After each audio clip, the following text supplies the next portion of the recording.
Hello ನಮಸ್ತೆ ಎಲ್ಲರಿಗೂ.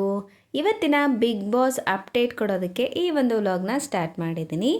ಇವತ್ತಿನ ಅಪ್ಡೇಟ್ ಏನು ಅಂದರೆ ಇದು ಲೈವ್ ಅಪ್ಡೇಟ್ ಆಗಿದೆ. ಸೊ ನಾವು ಈಗ ಎಲಿಮಿನೇಟೆಡ್ ತಂಡ ಹಾಗೆ ಸೇವ್ ತಂಡ ಎರಡು ತಂಡಗಳನ್ನು ನೋಡಿದ್ದೀವಿ. ಬಿಗ್ ಬಾಸ್ ಎರಡು ತಂಡಗಳ ವಿಂಗಡಣೆ ಆದ ಮೇಲೆ ಅದರಲ್ಲಿ ಕೆಲವೊಬ್ಬರನ್ನ ಸೇವ್ ಮಾಡ್ಕೋಬೋದು, ಕೆಲವೊಬ್ಬರನ್ನ ನಾಮಿನೇಟ್ ಕೂಡ ಮಾಡ್ಬೋದು. ಅದರ ಹಾಗೆಯೇ 3 ಟಾಸ್ಕ್ಗಳನ್ನು ಬಿಗ್ ಬಾಸ್ ಎಲಿಮಿನೇಟೆಡ್ ತಂಡಕ್ಕೆ ಹಾಗೆ ಸೇವ್ ಆಗಿರುವಂತಹ ತಂಡಕ್ಕೆ ಕೊಟ್ಟಿದೆ. ಅದರಲ್ಲಿ ಆಲ್ರೆಡಿ 2 ಟಾಸ್ಕು ಮುಕ್ತಾಯವಾಗಿದೆ. ಈಗ ನಡೀತಿರೋದು ಈ 3ನೇ ಟಾಸ್ಕು. ಎಲಿಮಿನೇಟೆಡ್ ಆದಂತಹ ತಂಡದಿಂದ 2 ಟಾಸ್ಕ್ಗಳನ್ನು ಗೆದ್ದಿದ್ದಾರೆ. ಒಂದು ಮಡಿಕೆ ಒಡೆಯೋದು ಹಾಗೆ ಇನ್ನೊಂದು ಬ್ರಿಕ್ಸ್ಗಳನ್ನು ಬ್ಯಾಲೆನ್ಸ್ ಮಾಡೋದು. ಈ 2 ಕೂಡ ಟಾಸ್ಕ್ಗಳನ್ನು ಗೆದ್ದು ನಾಮಿನೇಟೆಡ್ ತಂಡದಲ್ಲಿ 2 ವ್ಯಕ್ತಿಗಳನ್ನು ಸೇವ್ ಮಾಡಿದ್ದಾರೆ. ಅದಷ್ಟೇ ಅಲ್ಲದೆ ಸೇವ್ ಆದಂತಹ ತಂಡದಿಂದ 2 ನಾಮಿನೇಟ್ ಕೂಡ ಮಾಡಿದ್ದಾರೆ. ಈಗ ಇರೋದು ಫೈನಲ್ ಆದಂತಹ ಹಂತ ಅಂದರೆ 3ನೇ ಟಾಸ್ಕ್.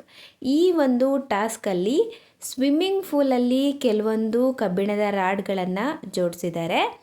ಆ ಒಂದು ಜೋಡಿಸಿದಂತಹ ಕಬ್ಬಿಣ ರಾಡ್ಗಳಲ್ಲಿ ಉದ್ದ ಪಟ್ಟಿ ಕೂಡ ಇದೆ.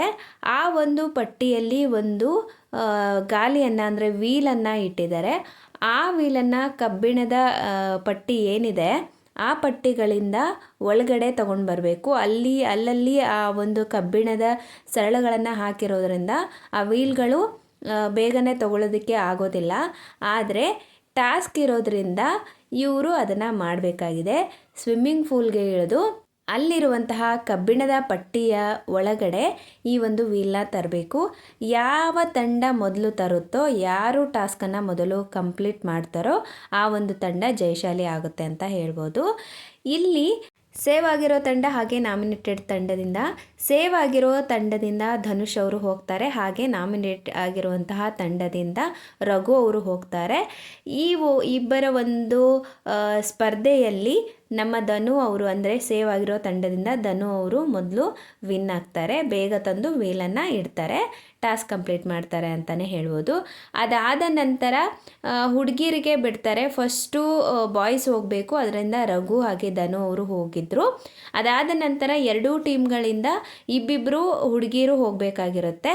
ನಾಮಿನೇಟ್ ಆಗಿರೋ ತಂಡದಲ್ಲಿ 4ರಿಂದ 5 ಜನ ಹೆಣ್ಮಕ್ಳಿದ್ದಾರೆ. ಆದರೆ ಸೇವ್ ಆಗಿರೋ ತಂಡದಲ್ಲಿ ಕೇವಲ ಸ್ಪಂದನ ಹಾಗೆ ಕಾವ್ಯ ಇಬ್ಬರೇ ಇರೋದ್ರಿಂದ ಅವರಿಬ್ಬರು ಈ ಒಂದು ಟಾಸ್ಕನ್ನು ಮಾಡಲೇಬೇಕಾಗತ್ತೆ. ಹಾಗೆ ಎಲಿಮಿನೇಷನ್ ಆಗಿರುವಂತಹ ತಂಡದಿಂದ ಅಶ್ವಿನಿ ಅವರು ಜಾನ್ವಿ ಅವರು ಬರ್ತಾರೆ. ಸೇವ್ ಆಗಿರುವಂತಹ ತಂಡದಿಂದ ಸ್ಪಂದನ ಅವರು ಹಾಗೆ ಕಾವ್ಯ ಅವರು ಹೋಗಿದ್ದಾರೆ. ಇವರಿಬ್ಬರ ಒಂದು ಟಾಸ್ಕ್ ತುಂಬ ಚೆನ್ನಾಗಿ ಈ ಒಂದು ಟಾಸ್ಕನ್ನು ಕಂಪ್ಲೀಟ್ ಮಾಡಿದ್ದಾರೆ. ಸ್ಪಂದನ ಅವರು ಹಾಗೆ ಕಾವ್ಯ ಅವರು ಗೇಮನ್ನು ಟಾಸ್ಕನ್ನು ಅರ್ಥ ಮಾಡಿಕೊಂಡು ಆಡಿದರು. ಆದ್ದರಿಂದ ಅವರು ಈ ಟಾಸ್ಕನ್ನು ವಿನ್ ಆದರು. ಆದರೆ ಎಲಿಮಿನೇಷನ್ ಆದಂತಹ ತಂಡ ಸ್ವಲ್ಪ ಕನ್ಫ್ಯೂಸ್ ಆಗಿ ಟಾಸ್ಕನ್ನು ಕಂಪ್ಲೀಟ್ ಮಾಡೋದ್ರಲ್ಲಿ ಕೊನೆಯಲ್ಲಿ ವೀಲ್ಗಳನ್ನು ಸರಿಯಾಗಿ ಜೋಡಿಸೇ ಇರೋ ಕಾರಣದಿಂದಾಗಿ ಎಲಿಮಿನೇಟೆಡ್ ಆದಂತಹ ತಂಡ ಸೋಲನ್ನು ಅನುಭವಿಸಿದೆ.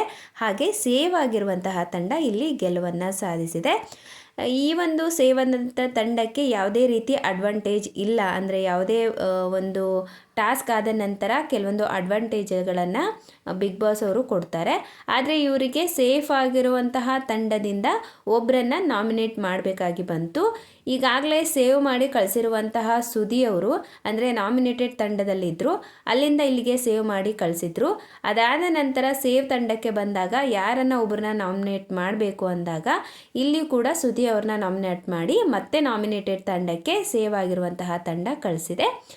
ಕೊನೆಯದಾಗಿ ಇಲ್ಲಿ ಸೇವ್ ಆಗಿರುವಂತಹ ತಂಡ ಜಯಶಾಲಿಯಾಗಿದೆ ಅಂತಲೇ ಹೇಳ್ಬೋದು.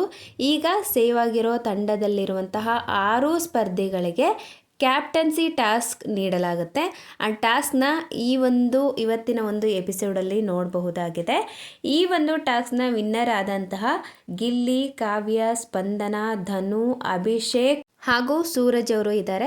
ಈ ಒಂದು 6 ಜನ ಈಗ ಕ್ಯಾಪ್ಟನ್ಸಿ ಓಟದಲ್ಲಿ ಇರಬೇಕಾಗುತ್ತೆ. ನೋಡೋಣ ಈ ವಾರ ಯಾರು ಕ್ಯಾಪ್ಟನ್ಸಿ ಓಟದಲ್ಲಿ ವಿನ್ನರ್ ಆಗಿ ಈ ವಾರದ ಕ್ಯಾಪ್ಟನ್ ಆಗ್ತಾರೆ ಅಂತ ಹೇಳಿ. ಇದು ಇವತ್ತಿನ ಅಪ್ಡೇಟ್ ಆಗಿತ್ತು. ಪೂರ್ತಿ ವ್ಲಾಗ್ ಇಷ್ಟ ಆದರೆ ಲೈಕ್, ಶೇರ್, ಕಮೆಂಟ್ ಜೊತೆ ನನ್ನ ಚಾನಲ್ನ ಸಬ್ಸ್ಕ್ರೈಬ್ ಮಾಡಿಕೊಂಡು ಸಪೋರ್ಟ್ ಮಾಡಿ. ಮತ್ತೆ ಒಂದು ಹೊಸ ಅಪ್ಡೇಟೊಂದಿಗೆ ನಿಮ್ಮನ್ನು ಭೇಟಿ ಆಗ್ತೀನಿ. ಅಲ್ಲಿವರೆಗೂ ನಮಸ್ಕಾರ, ಟೇಕ್ ಕೇರ್, ಬಾಯ್.